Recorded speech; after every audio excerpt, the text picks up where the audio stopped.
friends, welcome back to my channel. Thank you so much for tuning in. Don't forget to hit that thumbs up to like and hit that subscribe button so you don't miss out on any future videos. Thank you to all my new and old subscribers. I appreciate the support. Thank you so much for joining the Galore crew. In today's video, I am going to show you step by step on how I deep condition my hair.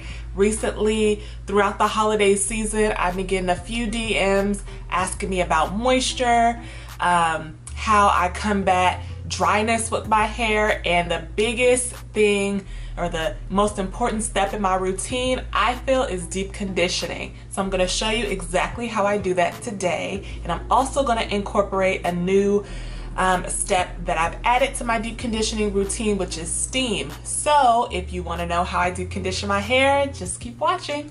Okay, so I just went ahead and co-washed with the Aunt Jackie's In Control moisture conditioner. I had that laying around. If you haven't seen my Aunt Jackie's review, I'll leave it linked up below somewhere. You can go ahead and click on that if you want to check that out.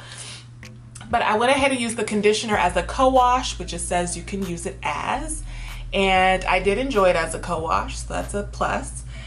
Today I am going to be deep conditioning with the Shea Moisture Manuka Honey and Mafura Oil Intensive Hydration Hair Mask. I like to deep condition on damp hair. So this is my hair damp.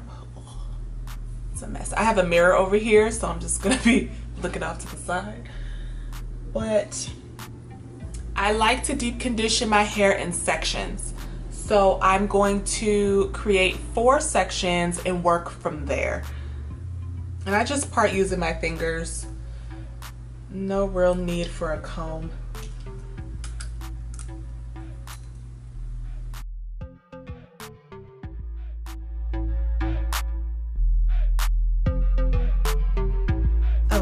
So me personally, I like to deep condition once a week.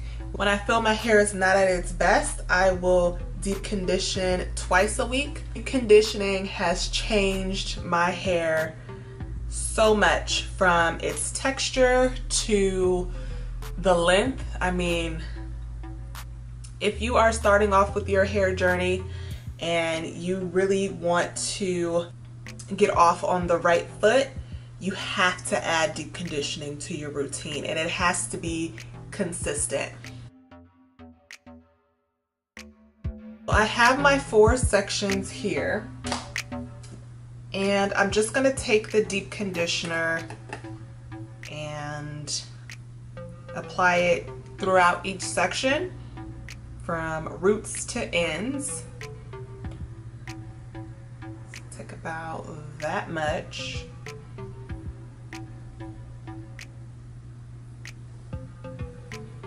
So this deep conditioner is definitely one of my favorites.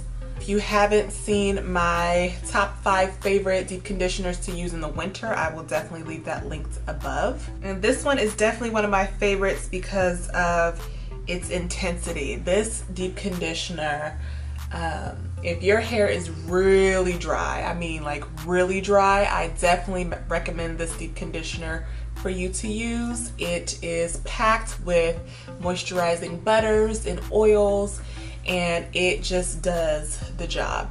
So right now I'm just taking smaller sections within the first section, and I'm making sure that deep conditioner is getting all the way through the section.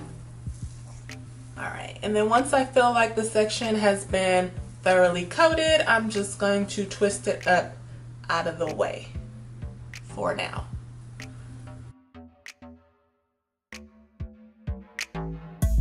And I'm just going to continue this throughout the other 3 sections. Really simple, really easy. I think a lot of people skip deep conditioning because it is a little time consuming. You do have to carve out time to deep condition to allow it to really penetrate the hair. But when I tell you it's worth it, it's worth it. I am going to insert a picture here of what my hair looked like before I started consistently deep conditioning.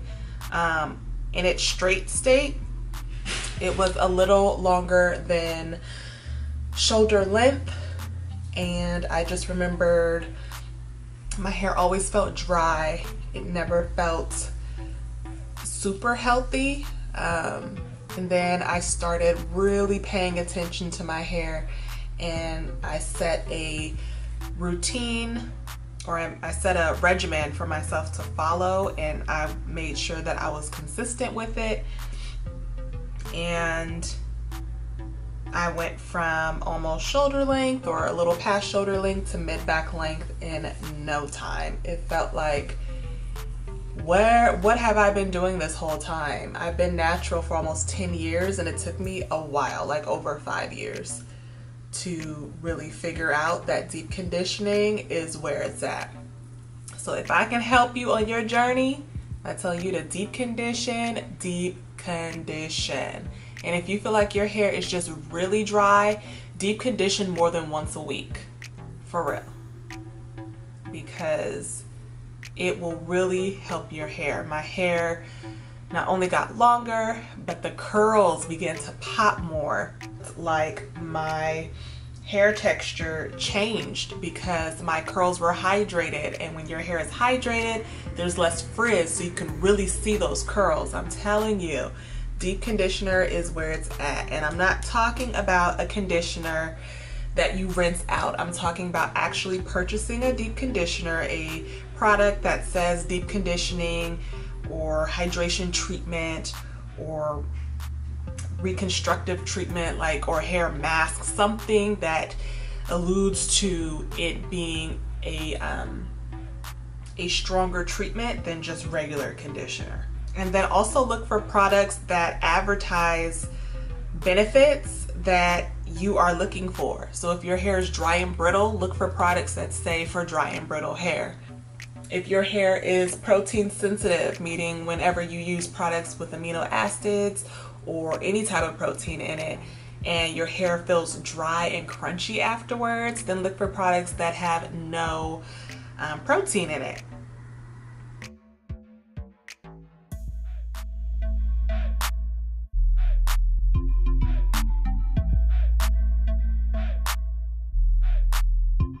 Also, another tip I had to learn that coincides with deep conditioning. Oh shoot, I just put way too much in my hair. I just did this section. So another tip is learning your porosity level. That changed the game for me as well once I realized how my hair actually reacts to products, because I think a lot of people think that products are supposed to do everything for your hair. There's a magic product that makes your hair grow. There's a magic product that helps your hair from shedding. And I think people give way too much credit to the products. You have to understand that everyone's hair is different and everyone's hair reacts to products differently. So once you learn how your hair reacts to products, especially learning the porosity level, and porosity just meaning how much your hair absorbs nutrients or moisture, and or how much it doesn't, right? So there is high porosity, just meaning that the hair cortex, that the hair follicle, just meaning that the hair follicle naturally is open, so it's much easier for products to get in.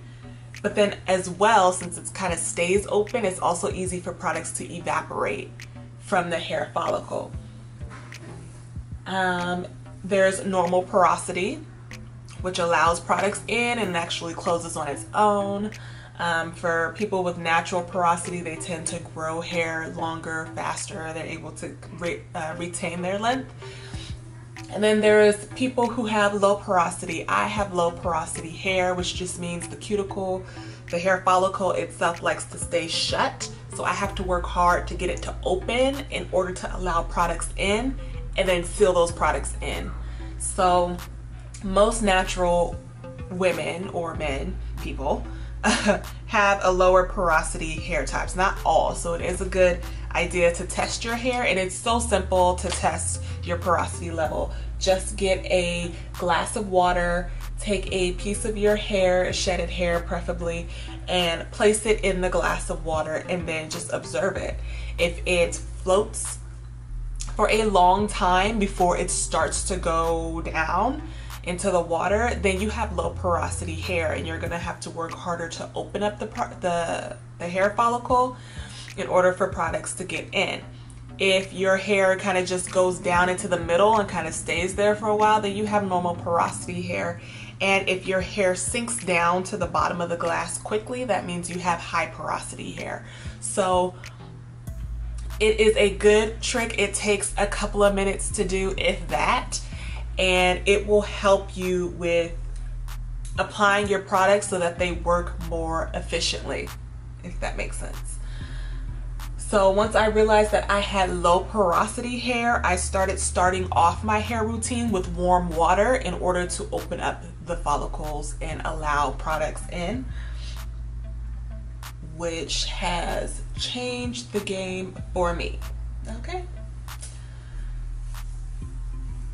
If you know your porosity level, leave it down in the comments below. Or if you tested your porosity level after watching this video, leave what your results were down below. And if you have any questions, I am more than happy to help you out with that. And plus, there's plenty of videos on YouTube, and you can Google porosity level as well. There's even hair products that target certain porosity levels. I know Shea Moisture, they have a line, I think, and it's for high porosity. I wish they had a line for low porosity, but I think low porosity is not necessarily the product, it's more of the technique on how you apply your products. And one of those techniques I am going to use today is steam. So I'm really excited. So I've applied the deep conditioner throughout my hair, and now get these edges, hold on. Okay.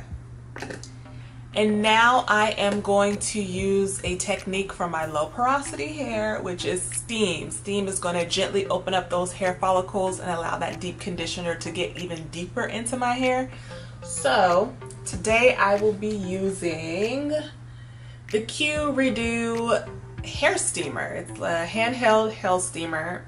It's a handheld hair steamer. Say that 5 times fast. And it comes with this little vial that holds the water. You just fill it up with water, place it back into the steamer. I can do this on camera. There we go. All right, and then you plug it up. As soon as you plug it up, it is on. And there is a red light here that will just blink. And once it's ready, I believe it stops blinking. And inside here, there are the teeth. And then there's 2 holes where the steam actually comes out of. I thought the steam came out of these teeth here, but they don't. They only come out, it only comes out of the holes there. So I'm gonna wait for this to warm up, and then I'll go ahead and steam my hair. So the red light just stopped blinking. I don't know if you can see it or not. It's right there. And I'm gonna go ahead and start pressing the button. I don't know if you can see that. Look at that steam, it's so pretty. And it is warm. It feels so good on my scalp, on my hair. It's just the best.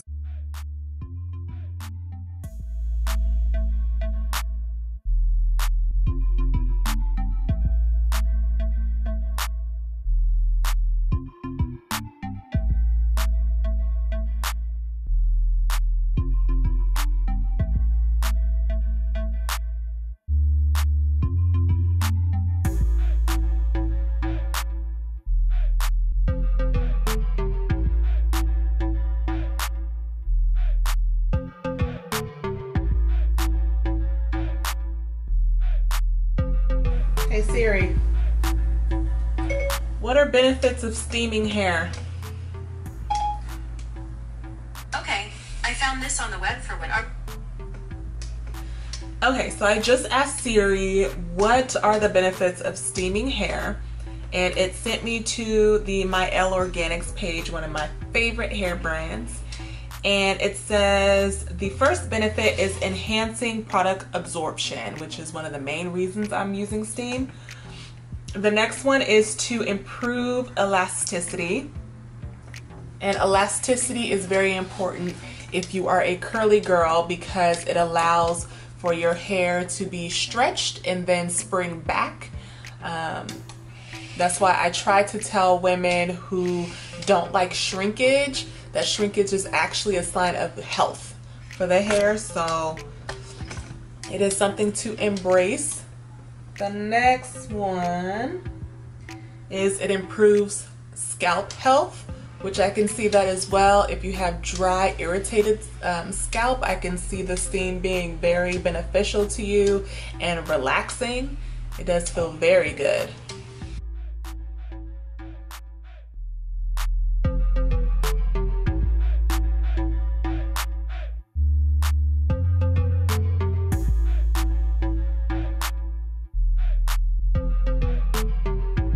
So this is my second time using the Q-redew handheld.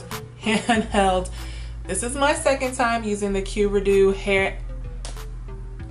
This is my second time using the Q-redew handheld steamer.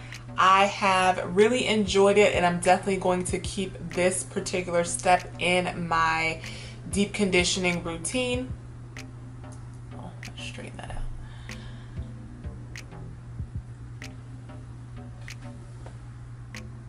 I don't know if you're going to be able to see it or if the light is going to wash it out, but this is my hair with the deep conditioner in it. And I did went ahead and steamed it. I am now going to just wash it out and style. So here are some photos I took right after I rinsed out the deep conditioner. I just wanted to show you my hair definition. I had absolutely no product in my hair. This is straight from rinsing out my deep conditioner. I was able to achieve some really popping curls. I hope you've enjoyed this video. Make sure to hit that subscribe button so you can join the crew. Thank you for watching. Bye.